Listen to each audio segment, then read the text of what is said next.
Okay, so I want to tell you about the first time that I got a client off of a cold email.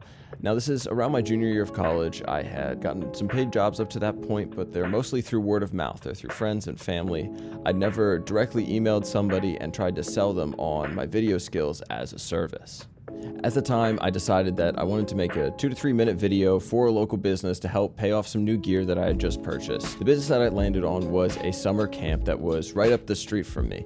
I went on their website and I was looking around and I saw that they did have a video front and center on their website, but it was about 6 years old, super low quality, very out of date. And even on their social media pages and stuff, there was really just stuff that was shot with phones. There wasn't really anything that was super high quality, a great brand video. Looking at their website did teach me a few things.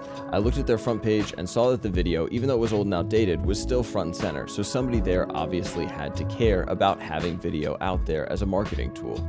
And the website itself wasn't that out of date. It had clearly been done in the past couple of years, which meant that somebody was willing to spend money to update their online profile. I also knew, based on the low quality of their other video content, that I could make a really big impact and really up the quality based on my current skills and the equipment that I had available. That's something that I would definitely say when you're pitching your first clients. Make sure that you pitch somebody who you can make a big improvement on their content. Don't pitch somebody who just about 6 months ago had all their videos redone by a big agency in town. Find a company who you can realistically pitch something, and then you can really deliver a high quality product based on your experience level and based on the equipment that you have available. So once I'd settled on the business I was going to make this video for, this summer camp, I found the camp director's email. It was on the website and it was time to draft up a pitch email. Now, I'll put a disclaimer in here. This was a couple years ago. I didn't have much work in my portfolio. I hadn't really learned a whole lot about business and marketing and pitching people on ideas. This was just kind of off the cuff, something that I decided I wanted to do one day. And so the portfolio pieces that I show are pretty old and outdated. The email doesn't flow super well. It's a little quirky. I would do things differently now, but I want to show you just how achievable it is to go out there, and if you pitch the right client, you do your homework, you can start getting these jobs right away with a limited portfolio, and then you can use the work that you create for jobs like this to go and pitch bigger projects to better clients. So here we go. Here's the email. The title, Video Marketing for Camp. I knew it was in the summer, so they're running camp. Didn't want to waste their time, just get straight to the point. I want to make a video for you. I want it to be a marketing video, and it's for your camp. So right away, I mentioned that I'm local. I'm just down the street. I wanted to come off very personally, not like I'm pretending to be this company or pretending to be a big deal. Just wanted to make it super accessible to the person reading the email. Then I mentioned that I see their public videos are all a year old, that their main video is almost 6 years old, and that's just demonstrating, hey, I've done my research, and it's also reminding them, oh yeah, that video that you think about once in a while maybe, yeah, it's really getting up there in age. 6 years is a long time in terms of marketing. Then from that opener line, I pitch that I want to make a 90-second video and a 2 to 3 minute video. I'm not sure why I decided to pitch 2 videos exactly. I would probably just pitch the 2 to 3 minute video now and then later try to upsell and do 60-second promos for social media. But I pitched the 2 videos right away, but it's simple and straightforward. I'm not pitching to a director of marketing. I'm pitching to the day-to-day director of the camp, who probably has a lot of other stuff on his plate. And so I just want to make it very clear. I want to make you a short video. I want to make you a long video, and they're going to be promotional. Then I've got 3 samples of my work linked here very clearly with short descriptors on them. Again, I have pretty limited portfolio at this point. I don't have a whole lot of projects, and so I'm picking projects that I can kind of bend to work for a camp promotional video, even though I've never shot a summer camp promotional video specifically. The first video that I linked is a pretty basic 2 to 3 minute interviews and B-roll promotional video. It was from an event that I shot when I was at school, and it's not specifically kids, it's not specifically advertising, but it's got the university logo up front. It's very clean, professional, straight and to the point. It just kind of establishes, yes, I know what I'm doing.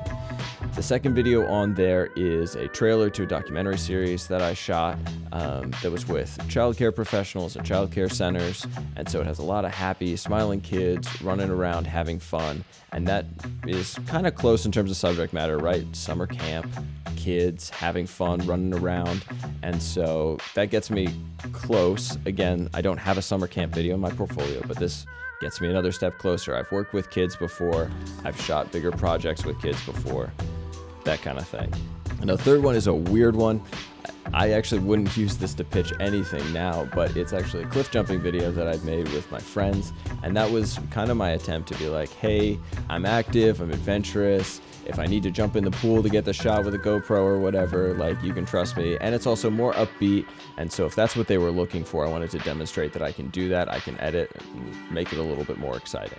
Now, I didn't put my reel in this email because my reel at the time, and it still is very artistic, very stylized. It isn't the bright, happy, fun, quick, punchy feel that a summer camp promotional video is going to have. I didn't want to confuse the pitch by putting in a piece that definitely had a way different style. Even though technically your reel is supposed to be what leads you in, this just wasn't the right job for that. And then here at the email, I made some caveats, just saying, I understand you're probably not working with a significant marketing budget. I'm a student, I'm building my portfolio. I'd be happy to work within your budget or funding, whatever that might be. Honestly, that's a super weak line. I would never put that in an email now. I think back then I was just like really trying to get this job. And so like if they were like, oh, money's an issue, I really just wanted to get in there and do something with them. Acknowledging that they have a marketing budget, those kind of things, definitely not bad. But saying like, I'll work at whatever point your budget is definitely how you end up getting underpaid. And though you want to win these jobs early on, it's definitely not worth losing money to do a job just because you need something to keep you busy or you think it may look good in your portfolio. And then I closed with, to produce a video like the example shown will probably take 2 to 3 days of filming on the premises with interviews with staff and campers. This is great. It's simple. It's to the point. It says, you want to do this. I know what it's going to take. I know how much of your time it's going to take. And then he's got my email, and my email signature right below that has my phone number, and pitch is closed. This isn't the shortest email. You know, some people say, oh, if you're pitching somebody who's busy, like your email just needs to be like 3 sentences long, like just get it done.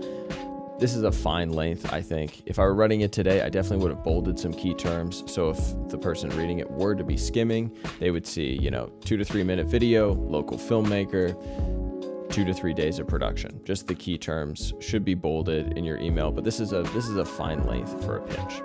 I fired off this email in the morning. That's just when I like to send emails. And I want to say maybe 2, maybe 3 hours later, I actually got a call from the director who I just sent this email to. He was like, hey, look, we want to work with you. We were actually talking about redoing our video, and this comes at the perfect time. So that proved that I correctly diagnosed that they do care about video, they do care about marketing, and I really just stepped in at the right time, reminded them, hey, your video does need to be updated, and look, I can literally come over anytime. And so we set up a meeting for the next day where we closed out the details of everything and we went to work.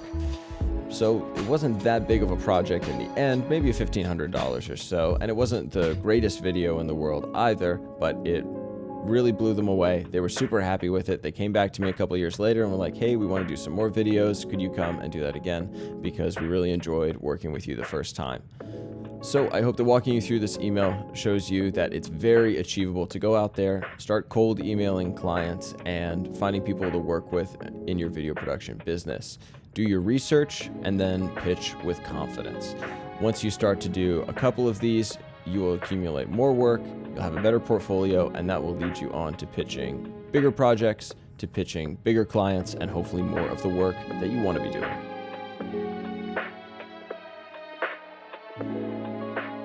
All right, Drew, do your magic.